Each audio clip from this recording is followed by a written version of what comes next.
this edition of RPPV News. We face a snap lockdown. The TAC works to make our roads safer, and Rwpv is growing. Hello, I'm Catie Sharp. Welcome to the latest edition of RPPV News, bringing you stories from across Frankston and the Mornington Peninsula. We are in lockdown again, with restrictions applying to the entire state of Victoria. The current circuit breaker will hopefully stem the recent outbreak of COVID-19, which has stretched all the way to Red Hill. A person with the virus visited Naughty Cafe on Mornington Flinders Road last Saturday, resulting in the venue being shut down for a deep clean and the quarantine of its staff.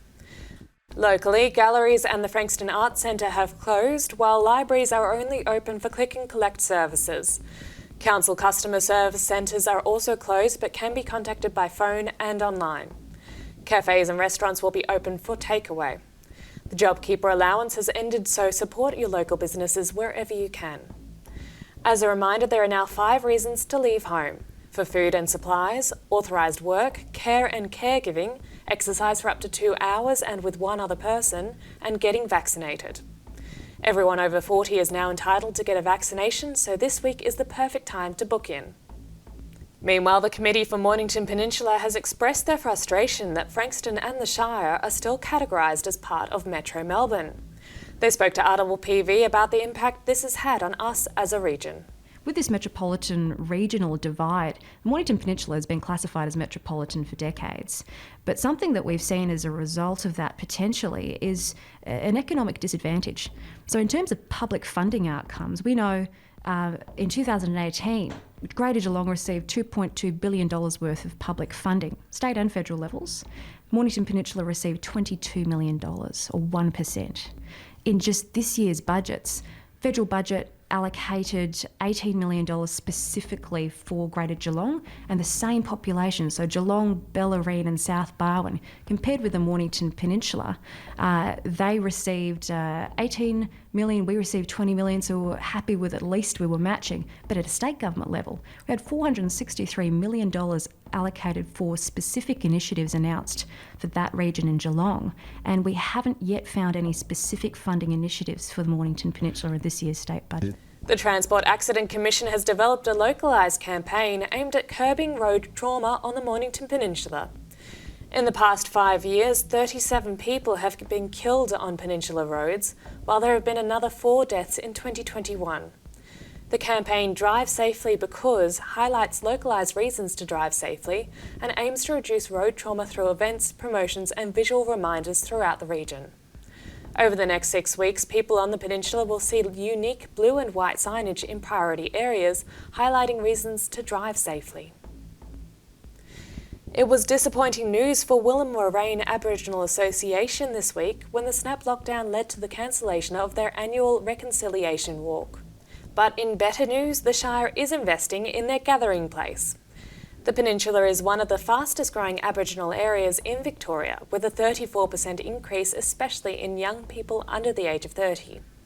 Future projections show that in 5 years there will be over 10,000 visitors per year to Rwpv, and local membership will increase to 3,000 people. It is the largest employer of Aboriginal people on the Mornington Peninsula and has outgrown its facilities. The Shire has developed a conceptual master plan for their gathering place that includes an open amphitheatre, an artefacts and art display area, a dedicated elders area, a welcome and yarning area, and a base for cultural tourism.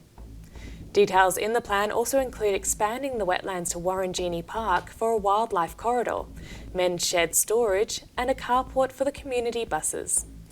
The development of the community hub will include a cafe, industrial kitchen, a bush nursery, shop and a large vegetable garden. Cultural events, tours and on-country experiences will also be a feature. Community consultation on the master plan will close on Tuesday the 22nd of June. Go to the Shire website for details.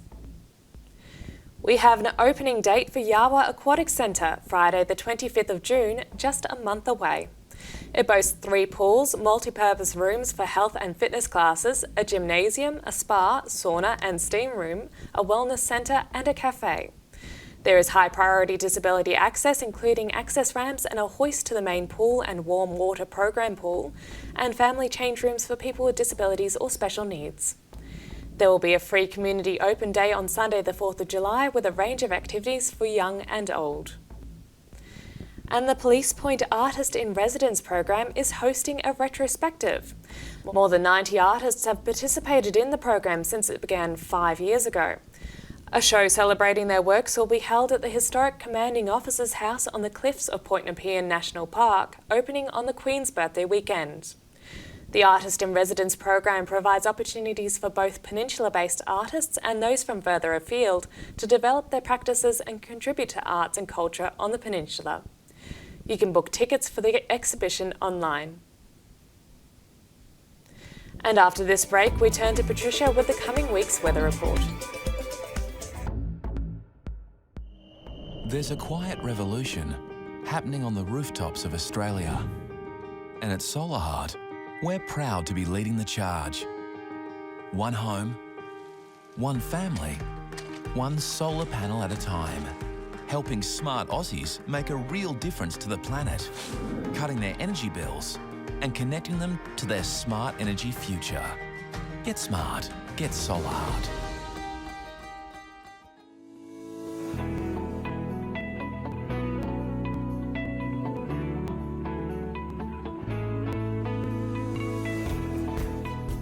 RPPV and Bendigo Bank have a long-standing relationship. Without the Bendigo Bank, we wouldn't have a transmitter site, we wouldn't have a studio, we wouldn't have an outside broadcast van, and without them, we can't tell the stories that we think the Bendigo Bank community, our community, needs to hear. Thanks, Bendigo Bank. Thanks for your support.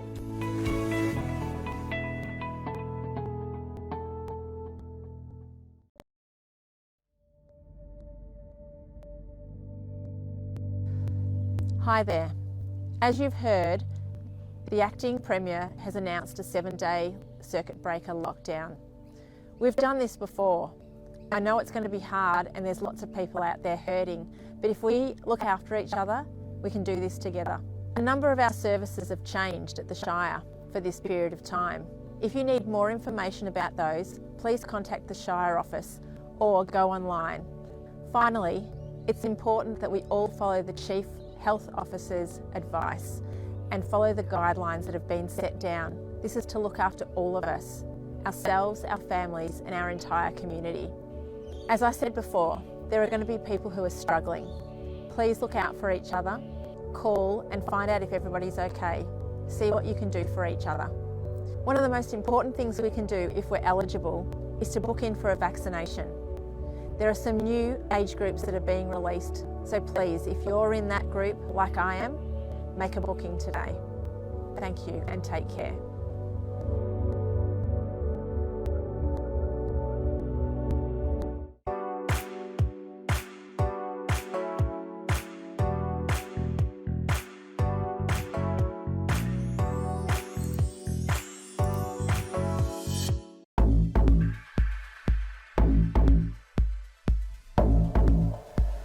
Hello, I'm Patricia with your 7-day RPPV Mornington Peninsula weather forecast.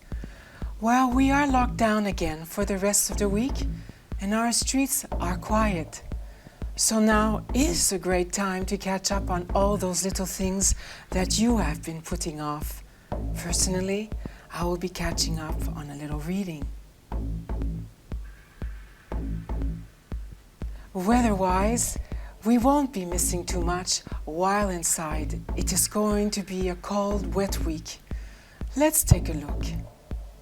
Saturday the 29th of May brings us a cold, partly cloudy day with a top of 13 and a low of 6. Sunday continues that trend with a top of 13 and a chilly low of 3. Monday sees a mostly sunny day, but those winds will keep the temperatures low with a top of 14 and another chilly low, this time of 4. Tuesday the 1st of June sees the rain returning, but only lightly. We will have a mostly cloudy day with a top of 15 and a low of 6. Wednesday will also be partly cloudy with a 40% chance of showers. Winds will be northerly 15 to 25 kilometers an hour tending northwesterly 15 to 20 kilometers an hour during the day. We can expect a top of 15 and a low of 7. Thursday sees the rain increasing with a slightly warmer top of 16 and a low of 7. And finally, Friday brings us cloud cover and more rain with a top of 16 and a low of 6. Well, that's all for now. Try to use your time at home wisely this week. If you're looking to watch some classic movies or some local news, arts or sports during this time at home, pop over to rwpv.com.au and check out the many titles available there. During this time, be gentle and kind with yourself and all those around you. Remember, we are all in this together. And to our surfing guru Muzz with the Surf Report. Hey guys, it's Muzz here again with this week's Mornington Peninsula Surf Report. It's Thursday, so this is probably going to go down on the weekend, so we're probably back in the full lockdown by this time tomorrow, I'm not sure. There is waves around. It's going to be onshore fortunately on the Saturday and Sunday, but turning around sort of Sunday afternoon into Monday, and we will get another kick in the swell. So it's going to remain pretty solid. Doesn't look great, but you will get in the water. Again, it'll be Western Port mostly right through the whole week, and it should be sort of west round to northwest, except for Saturday and Sunday, which look like they're going to be southwest or southerly. Right, have a good one. Hopefully lockdown's not too harsh, and I'll see you next week. And that's all from our team here at RPPV News, serving the community with stories that matter to you. Keep watching and do tell your friends. Stay home, stay safe and get vaccinated if you can. Bringing you the news from coast to coast across Frankston and the Mornington Peninsula, I'm Catie Sharp. See you for the next edition.